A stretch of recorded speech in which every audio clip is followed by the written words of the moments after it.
What's going on, guys? Neil here, bringing you a brand new video. In today's video, we'll discuss what a Bitcoin ETF means for investors and how it could impact the market moving forward.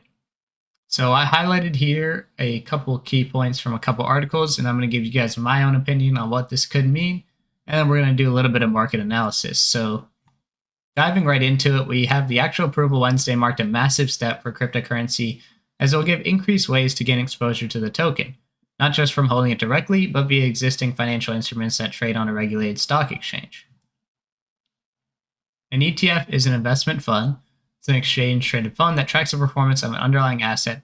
That could be stocks, a basket of currencies, a precious metal like gold, or in this case, Bitcoin. And why this is so important is because we've never had a spot ETF, meaning we don't have an ETF that directly tracks the price of Bitcoin without any fees and that actually holds the underlying asset. So this is going to be the first. Oh, and there's actually 11 that got approved, which is going to be massive. Investors are comparing this to the green light of SPDR's Gold Shares ETF, the first ever gold ETF in 2004. The total gold market cap was worth around 1 to 2 trillion before the gold ETF was approved, and this subsequently ballooned to 16 trillion in a few years after, according to Vijay Iyer, Vice President of International Markets for crypto exchange CoinDCX. So a little bit later, we're going to be talking about what that could look like for Bitcoin as far as what the market cap is right now and where it could be going in the future. So Bitcoin's adoption will be much faster and bigger than that, IR told CNBC. So what does it mean for investors? There's two main impacts: increased distribution in the US, which is a moderate impact as there's already been ETFs outside the US for years, and increased credibility of crypto as an asset class, which has a very high impact. So why does this have an high impact? In my opinion, it's because it's going to give traditional investors a way to invest directly in Bitcoin without holding the actual underlying asset themselves, having to worry about price volatility, custody, all those things are going to be taken care of. And it's not going to be seen as shady or infamous, as it says here. It changes the perception of mainstream public. So it's huge implications for US investors. So now they can hold it in a brokerage account, which they couldn't do before. Green light for portfolio diversification, the asset. We expect major inflows of capital into the market as a result.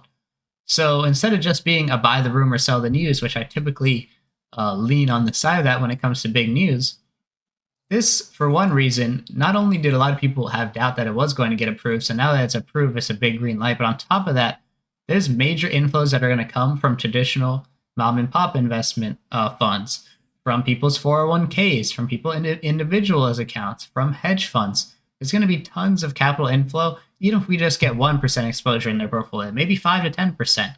Similar to how people view gold, they might see Bitcoin as digital gold, and they might be able to go ahead and do their own research and see why this might be a good fit for their portfolio.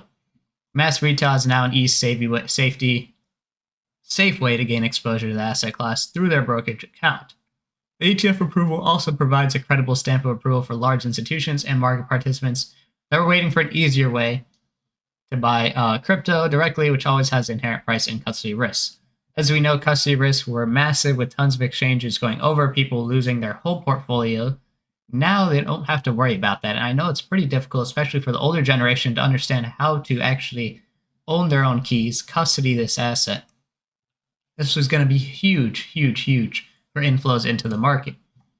So one thing I wanted to highlight here is BlackRock Fidelity early winners among 11 spot Bitcoin ETFs that have hit a total of 2.2 billion in trading volume so far. So this article came out just earlier today. It's massive. We've already had 2 billion in trading volume so far, and what I wanted to highlight here was spot Bitcoin ETFs could bring in 100 billion. Many market watchers have attempted to speculate how much capital will flow into new instruments, which allows investors to wager on the price of Bitcoin without having to own the digital currency directly. New spot Bitcoin ETF could bring as much as 50 to 100 billion in 2024, according to Standard Chartered Bank. Not only will it bring in those inflows into the market, it's just going to become a green light for investors, especially retail investors, maybe the older generation that just doubted it, thinking, oh, this is only for the black market. I would never touch this asset. It's going to zero. People are going to be taking it a lot more seriously now, and I think we can have major follow through.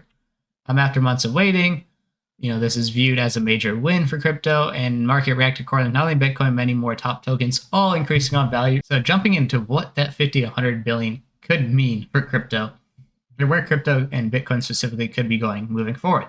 This is a list of the top assets marked by market cap. See gold as 13.5 trillion. Then we have a bunch of individual stocks. Silver at a little bit over a trillion. We have Bitcoin eyeing 1 trillion here again. So the key thing is that even if we add 100 billion to this, it's going to be more than a 10% increase. And if we get to, let's say, where gold is, that's going to be over a 13x increase. And if people are going to view it as digital gold, I know my generation is not currently holding a ton of gold, and they view Bitcoin as digital gold. If the older generation goes ahead and makes that shift, I think this could be huge moving forward, and it's something to keep an eye on. Obviously, none of this is financial advice. Go ahead and do your own research and find if Bitcoin might be a good fit for you, and specifically the ETF, the best way to invest in it for you. For me personally, it maybe gives a way to invest directly in Bitcoin. Now I don't have to buy Bitcoin trusts or Bitcoin miners in my traditional IRA or retirement accounts. So for me, even this is a big deal. But for me personally, I still like buying crypto directly because there's a lot of benefits that I see there. But like I said, a lot of people don't want to deal with custodying the asset, and I totally understand that. So if we look here at the daily on Bitcoin, you can see we bottomed out at the end of 2022, about 15K. I'm not going to do a whole bunch of technical analysis, just going to go over some support and resistance and see if the ETF is tracking it pretty accurately so far. So then we had some support here at 20K, which was also resistance in the top of the market back at the end of 2017 last cycle. Then we had 30K resistance. Then we had a bunch of resistance here and support around 40K. We chopped up and then we broke out. So it's going to be interesting to see if we can break out above 50K or if we kind of move back down towards support at 40K. If you guys are liking the video, by the way, consider smashing the like button, subscribing, and let me know in the comments below. I have a couple of videos planned, but do you guys want to see a video on how I made 6 figures in crypto last cycle? Do you guys want to see how I day trade stocks and I've made 6 figures in the past couple of years day trading as well? Trading has been my full-time profession for 6 years now, so it's definitely something that's interesting to a lot of you guys. So if you guys want to hear more about that, that'd be great. On top of that, I think a really good video that's going to bring a ton of alpha, which I'm planning, is how I plan to make 7 figures in this current bull market. So I'm going to go over what my plan is, what mistakes I've made in the past, and how I can improve on that now that I've been through this cycle here in 2017, 2018, and the last cycle in 2020, 2021. So let's check out the 5-minute chart here. Is this accurately tracking it? So we had a little big run up here, and we've been selling off for the rest of the day. Well, that's exactly what happened with Bitcoin. We had a big run up, selling back off the rest of the day, and now finding some support. So it seems to be tracking it pretty accurately, and I'm sure there was some initial hype here at open as well, which it's kind of like an IPO almost, where in the sense that it's brand new to trading. People are going to have a lot of eyes on it. There's probably a lot of inflows coming in at market open, and then we sold off, So that's nothing surprising. It's definitely going to be interesting to go ahead and watch that. So if you guys want to go ahead and check out my socials and message me directly, feel free to check out the links below. If you guys want some free shares or free crypto, definitely check out my affiliate links below. If you sign up for Webull and invest $1, you're going to go ahead and get up to 6 free stocks. So that's going to be a great way to get started when it comes to investing. And I hope you guys have a great rest of your day. Thanks.